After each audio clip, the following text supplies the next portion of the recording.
wahdatul wujud. Sebenarnya wujud dan maujud itu dua keping dari sisi mata uang yang sama. Itulah wahdatul wujud. Jadi apa? Itu bedanya antara hak dengan kholq. Jadi Allah itu kalau dilihat dalam dirinya sendiri, maka dialah al-haq. Tapi kalau dilihat dari sisi manifestasinya, penampakannya, kalau bahasanya tasawuf, bahasanya Ibnu Arabi, tajallinya Allah, yang itu namanya kholq, maka dia banyak. Jadi dilihat di sisi dirinya sendiri, Allah itu hak, satu dan segalanya. Tapi dilihat dari sisi manifestasinya, manifestasi itu kan penampakan. Penampakan itu kan bukan yang sesungguhnya, hanya tampilannya aja kayak gitu, tampaknya saja kayak gitu. Nah, itu banyak. Alam semesta ini adalah tampaknya dari Allah. Makanya acara hantu-hantuan itu kan pakai istilah penampakan. Kita tunggu penampakan. Penampakan itu kan bukan barangnya itu sendiri, tapi tampaknya saja kayak gitu. Makanya kalau ada asap lewat, putih-putih lewat, terus dikasih lingkaran merah, perhatikan asap ini, kan gitu. Asap ini kan bukan hantunya, dia cuma penampakannya, tajallinya. Nah, Allah itu satu-satunya, dan penampakannya adalah alam semesta ini termasuk kalian. Itulah wahdatul wujud. Analoginya biasanya pakai cermin kalau di Ibnu Arabi. Kayak cermin banyak, atau kalau bingung cermin banyak, misalnya ruangan ini temboknya semua kita ganti dengan kaca yang bisa dibuat berkaca. Terus aku berdiri di tengah-tengah ruangan ini yang sekelilingnya kaca, maka kamu kan lihat gambarku ada di sana, gambarku ada di sana, gambarku ada di sana.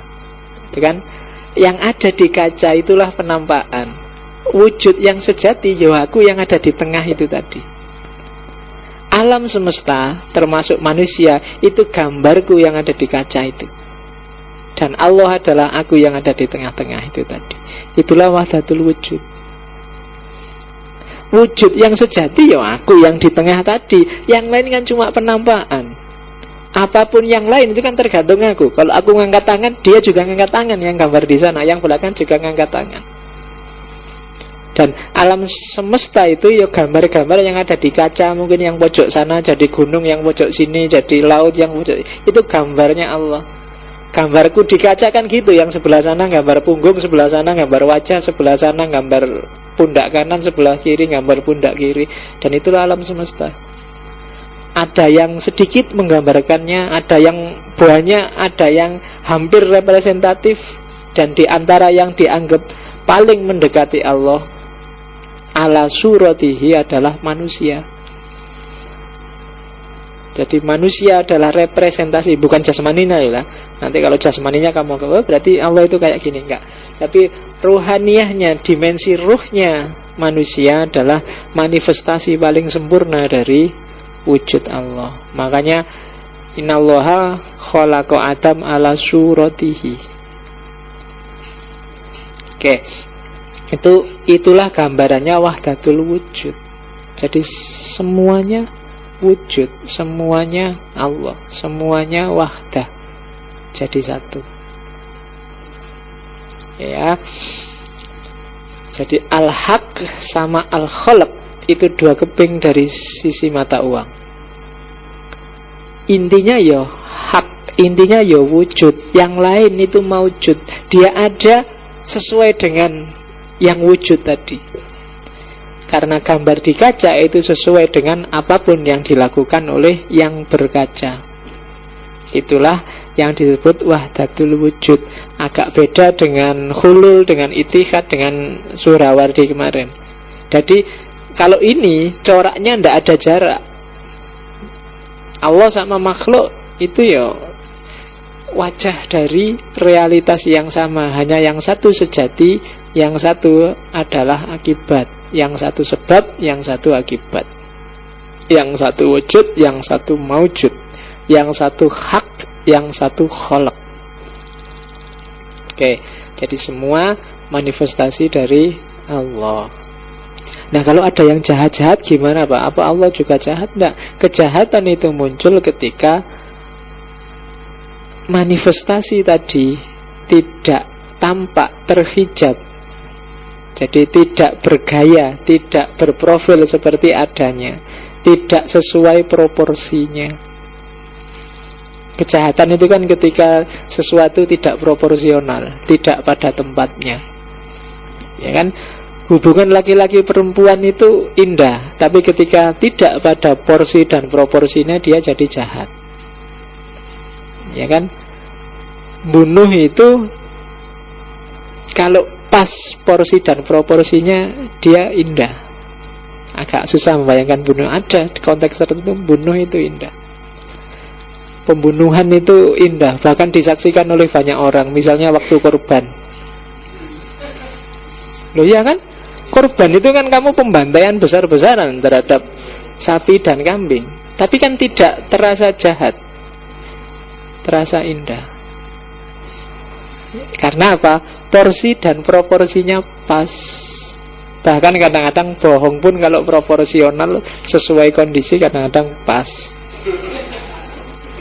sesuai, indah. Ya kan? Loh, bohong indah itu kan ya, kamu yang pacaran kan sering ngalami. Kamu kangen aku enggak? Iya kangen, padahal enggak. Tapi kan indah. Bohong tapi indah. Oke, ya enggak gitu maksudnya. Jadi enggak, semua yang ada di alam semesta ini ayo realnya pas, maka dia adalah manifestasi dari adanya Allah. Oke. Nanti ini membawa implikasi panjang. Misalnya, gimana Pak kalau terus ada orang bilang berarti tidak salah orang Kristen dong? Ketika orang Kristen bilang Isa, Yesus itu Tuhan, kan semuanya juga Tuhan, gambarannya Tuhan, kan gitu. Kalau pakai Ibnu Arabi, iya benar Yesus itu Tuhan, tapi tidak bisa dibalik kalimatnya. Tidak bisa Tuhan itu Yesus. Jadi Yesus itu Tuhan ya karena memang dia salah satu tajalli manifestasi Tuhan. Sebagaimana kamu boleh bilang anak al-haq, tapi nggak bisa dibalik al-haq huwa ana. Kalau anak al-haq, aku bagian kecil dari al-haq yang luar biasa besar. Tapi nggak bisa dibalik, karena anak adalah gambar yang ada di sana. Itu juga manifestasi Tuhan, tapi dia tidak Tuhan yang sejati. Yesus Tuhan iya, tapi tidak selalu Tuhan itu Yesus. Jadi cara berpikirnya seperti itu. Itu sehingga Islam datang meluruskan semuanya. Tidak kayak gitu. Biarkan Allah yang sejati itu apa adanya.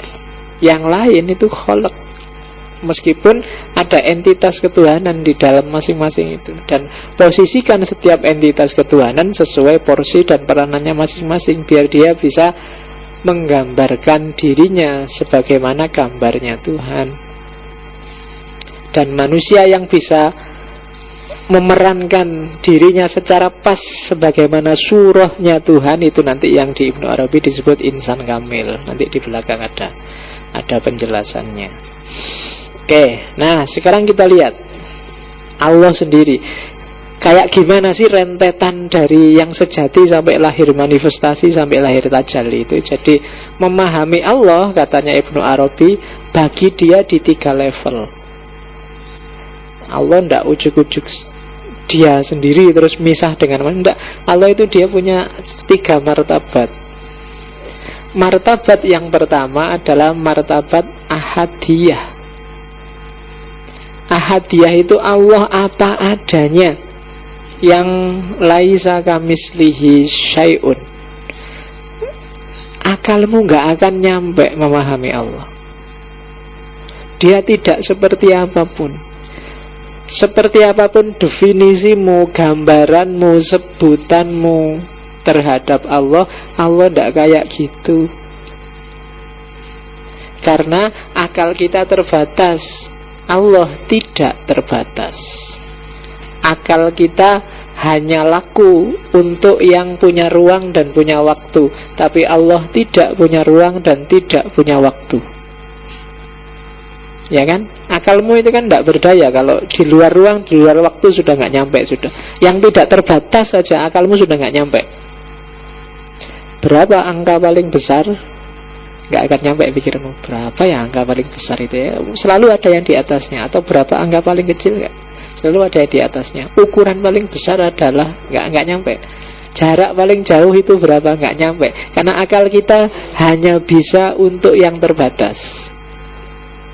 Karena dia sendiri sifatnya terbatas. Yang tidak ada ruang, tidak ada waktu, akal juga nggak nyampe. Sebelum Allah menciptakan segala sesuatu, kalau pakai sebelum itu kan berarti sudah ada waktu. Akal kita nggak nyampe loh. Iya ya, sebelum Allah menciptakan. Sebelum itu kan berarti sudah waktu. Padahal waktu itu ada ketika alam semesta ada, dan perputarannya itulah yang melahirkan kemarin, besok, nanti. Nah sebelum itu gimana? Itu kan nggak nyampe akalmu. Jadi akal yang kamu dewa-dewakan itu sebenarnya batasnya banyak. Cuma kamu aja yang nggak sadar. Cari buku yang judulnya Batas Nalar. Itu versi positivistik di mana nalar itu terbatas. Tapi kalau versi religiusnya nanti seperti ini. Oke.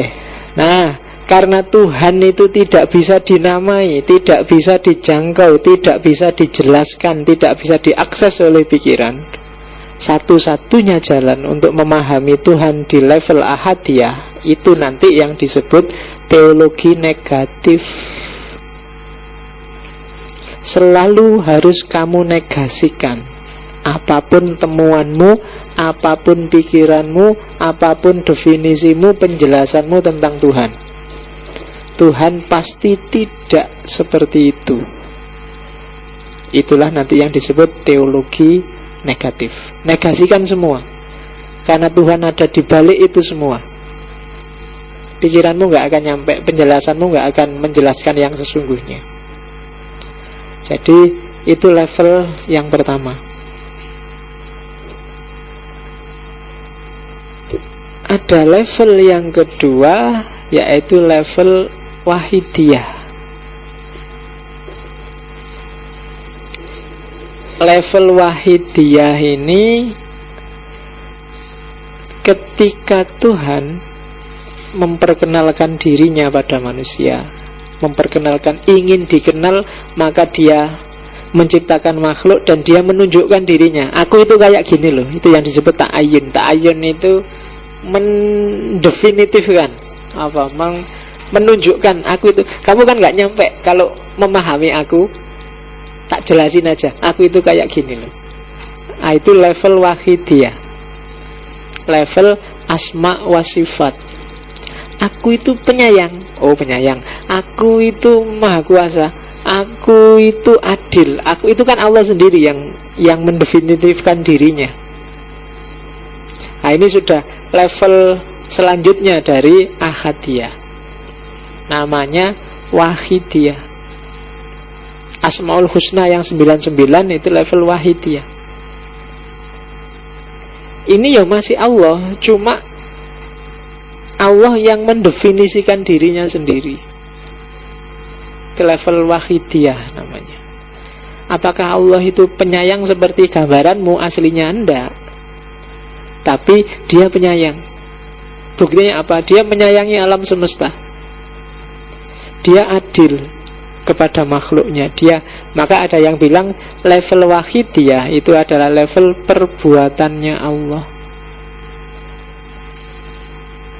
Jadi ketika Allah melakukan sesuatu, dalam tanda petik ya, melakukan itu, dari situlah lahir wahidiyah.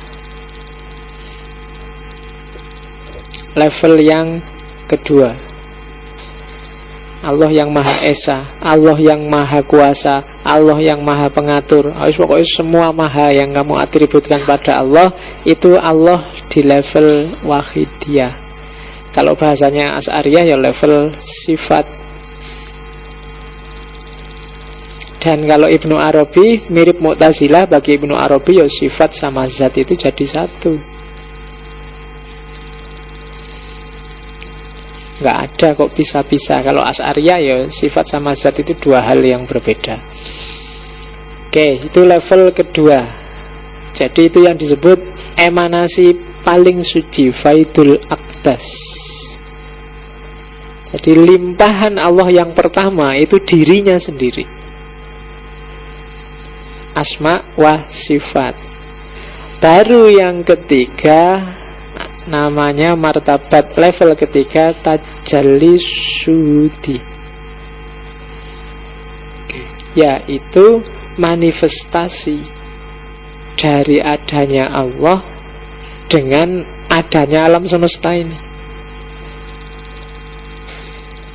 Tadi kan dibilang kamu, alam semesta, gunung, laut, dan semuanya itu kan sebenarnya adalah tajallinya Allah. Cuma tajalli yang ketiga, tajalli level ketiga. Karena Allah itu maha pencipta, untuk jadi maha pencipta kan harus ada ciptaannya. Maka lahirlah tajalli ketiga, ciptaannya. Karena Allah itu penyayang, kan harus ada yang disayangi. Karena Allah itu adil, kan harus ada yang diadili. Karena Allah itu sabar, sabar kepada siapa? Harus ada yang disabari. Dari situlah lahir alam semesta. Level Allah yang ketiga, tajalli syuhudi. Syuhudi, kalau ini tajalli yang sudah tampak, yang bisa dilihat.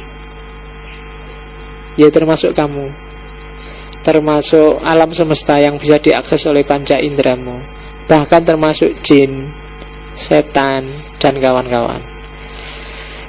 Baik kawan-kawanmu maupun kawan-kawannya setan. Ya, ternyata ketemunya sama. Lo kawan-kawanku dan kawannya setan kok podo wae. Yaitu tajalli syuhudi. Jadi penampakannya Allah di level yang ketiga. Jadi tadi Allah itu tidak terjangkau oleh siapapun, tapi terus mendefinitifkan dirinya untuk bisa dikenali. Kuntu kanzan mahfiyan, aku adalah khazanah tersembunyi. Fa'ahbabtu an u'rofa, aku pingin dikenal. Fa khalaqtul khalqa, maka aku ciptakan makhluk. Fabi arofuni, maka kemudian karena aku mereka bisa kenal aku sendiri. Jadi itu sebenarnya Allah sendiri yang ingin dikenal, dan dia mendefinitifkan dirinya, mendefinisikan dirinya di level kedua. Maka lahirlah nama Allah, lahirlah Ar-Rahman, lahirlah Ar-Rahim, lahirlah itu sebenarnya ya Allah sendiri. Cuma Allah yang bertajalli dalam asma dan sifatnya. Dan pada akhirnya tajalli limpahan yang kedua ini melahirkan limpahan yang ketiga, tajalli syuhudi. Ya gampangannya kayak tak jelasin tadi. Allah itu khalik, maka makhluknya apa kemudian? Allah itu penyayang, yang disayangi apa dan siapa? Allah itu maha bijaksana, bijaksana pada apa dan siapa? Maka otomatis lahir limpahan yang ketiga, tajalli syuhudi. Level-level ini yang orang susah paham. Jadi meskipun dia wahdatul wujud, tapi ada satu titik di mana Allah yang sejati itu ya beda sama sekali dengan makhluk yang syuhudi, yang tampak, yang material. Dia bagian dari Allah tapi bukan Allah. Sehingga ketika orang menuduh Ibnu Arabi panteis, panteis itu kan segalanya Tuhan. Kalau dalam Ibnu Arabi mungkin tidak pas disebut segalanya Tuhan, tapi segalanya adalah bagian dari Tuhan. Nah itu jawabannya. Kalau dalam filsafat agama mungkin yang lebih pas menyebutnya bukan panteis tapi panenteis. Dan Ibnu Arabi ini nanti yang diwarisi antara lain oleh para sufi Nusantara awal, khususnya di Sumatera, seperti Hamzah Fansuri dan kawan-kawan. Kalau yang di Jawa, sufi yang agak monumental ya Al-Halaj, diwarisi oleh Syekh Siti Jenar. Ada Jalaluddin Rumi dan Samsud Tabriz yang nanti diwarisi oleh Sunan Kalijogo. Kemudian ada beberapa yang lain. Kapan-kapan kalau kita sudah nyampe ke Indonesia, filsafat timur kan berarti juga filsafat Indonesia. Nanti kita jelajahi ada pikiran apa di nenek moyang kita, pengaruh dari mana saja. Karena Indonesia itu mix, gabungan yang luar biasa dari banyak hal.